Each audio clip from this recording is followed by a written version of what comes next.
So important for all of the detail because, again, these matters, automatically everyone off to their corners, everyone screaming from their corners. The absolute reality here is that if you believe some people who've already been at 11 about, the totalitarian state, the authority, they want to carry on as if this was some sort of, gang killing, right? Like a scene from that movie American History X where somebody's put down. They're calling it a murder. Yeah, and you're going, now, obviously there is, split-second decisions made by people who are on the ground. That's not the president, that's not the governor, that's not the police chief, it's not us. So the idea that people automatically, that momentary decision, justified or otherwise, then instantly becomes proof about the Trump administration. And this is the problem for the left. They have been at 11 for 10 years. They have got nowhere else to go. And even if the wolf turns up, they've been crying wolf for too long that no one believes them. I mean, no one on our side, the side of sanity. Yeah. But unfortunately, their lies are working because President Trump's numbers on immigration enforcement are going down precipitously. So what's happening now is that these leftists have dialed it up to 11. They lie. I mean, just lie through their teeth. Today, we played a clip of Whoopi Goldberg on The View saying they just shot a man. He just was holding his phone and a bottle of water, and they shot him 10 times. They murdered a man. He is standing, he has his phone, and he has a bottle of water. And they shot him 10 times. What the? I don't know what you're investigating if you're not investigating the straight-up murder. What a lie. They weren't bothering him. They wanted nothing to do with him. He was a known ICE agitator. His family had been worried about his ICE agitation, saying, don't get in between anything. And he did it not once, but twice, both times with 5 officers getting all over him. He had his little phone. He clearly wanted to get a viral video, and he got it at risk of his own life, and ultimately it cost him his life. I mean, that's what we call assumption of the risk in the law. He did it. As I said on my show, the reason I am not shot by ICE right now is because I sat in my studio this weekend and I minded my own business. I did not go out there in between a cop and the person who was antagonizing him, who was a fellow ICE agitator, like this guy did. That was very stupid. It was reckless.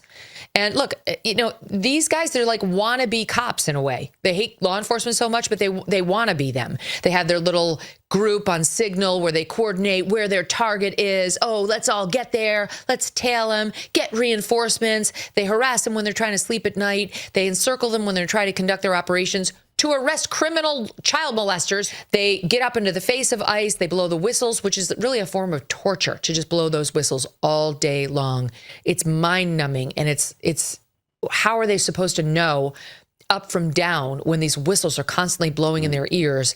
And then if they make a mistake, it's murderer, murderer. I think what actually happened here is what we call in the law imperfect defense of others, where you think you're defending your fellow cops and or yourself, but it's an imperfect defense because, in fact, there was no such deadly threat your way. If it's a sincere threat and a reasonable threat, you're off the hook. So the left doesn't want to hear about that because they just want to demonize ICE and Border Patrol and say they're evil because they want them out. And it's working. That's what's bothering me, is the press, of course, is not skeptical of that narrative at all. They shovel it down the throats of Americans sitting at home who are too lazy to check out the truth, and also very, very susceptible to you're a bad person if you think that this was anything other than a murder. Don't you have a heart? Aren't you a Christian? Can't you see this guy was on the ground, on his stomach, and they shot him in the back? You're an inhuman, as opposed to actually trying to put yourself in the shoes of the cop and understand they have a split second to make a decision on how they save the lives of those around them, never mind their own lives. Yeah, absolutely. I mean, people have to go back to their high school days and the very early days where you're being introduced to legal concepts, right? About like, did something happen? Did you mean for it to happen? What was your intent about when something, like all of those things, let alone, again, obviously right up to as skilled and as knowledgeable as you are, still having very active discussions on as part of your show about the law, about what the law is here about not just, the defence because they've got a badge and that means they're good guys, bad guys, but again, what was the term you used again about the imperfect defence of a colleague? Imperfect defence of others. It's like if a guy comes into your house, Paul, and he's dressed like a robber and he has a fake gun that looks real and he just means to play a joke on you. It's a friend. He's just trying to scare you and thinks it would be really funny and he's going to get it on video. But you don't recognize him because he's disguised and you don't see that that's a fake gun and you shoot this man. Are you guilty of murder? No. That's also an imperfect self-defense claim. You weren't actually in any danger, but you mistakenly, but reasonably thought that you were. It's not that far afield from that. And the law is going to look at whether a reasonable cop in these same circumstances would have feared for his own or others' bodily safety. And they're going to find that he did. That's how this is going to come out, as long as it's not in front of some crazy ass Minnesota jury that it just wants to punish ICE. And I can't rule that out because I don't know, actually, unlike the shooting of Renee Good, where the feds took control of it and said, that's it, we're not giving control of this investigation to Minnesota. This one I'm not sure on. Originally, the Trump administration said, same, we're taking control of it. But Minnesota seems determined to do its own investigation. And I don't know, Paul. I think Minnesota, if they could get their hands on this officer, they would fry his ass. I really think they'd be determined to charge him with murder, right? The full Chauvin. They put him in front of a Minneapolis jury. They wouldn't move it outside of Minneapolis. The judges, I happen to know, just based on my own reporting, that we're suffering like a revolt, like an intifada of judges right now on the bench who don't want to bring charges against any of the bad guys who invaded that church, but would love to oversee a trial against an ICE officer. So it's a powder keg, and Trump needs to do his level best to protect these officers.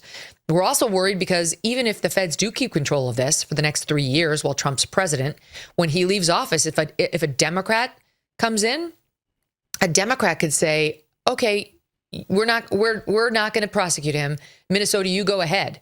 And then if Minnesota went ahead and prosecuted this person, of course, they'd wind up with a guilty plea and no Democrat would pardon them or could pardon them from state charges. So all these ICE officers really have a lot on the line right now, and there's only so much even President Trump could protect them.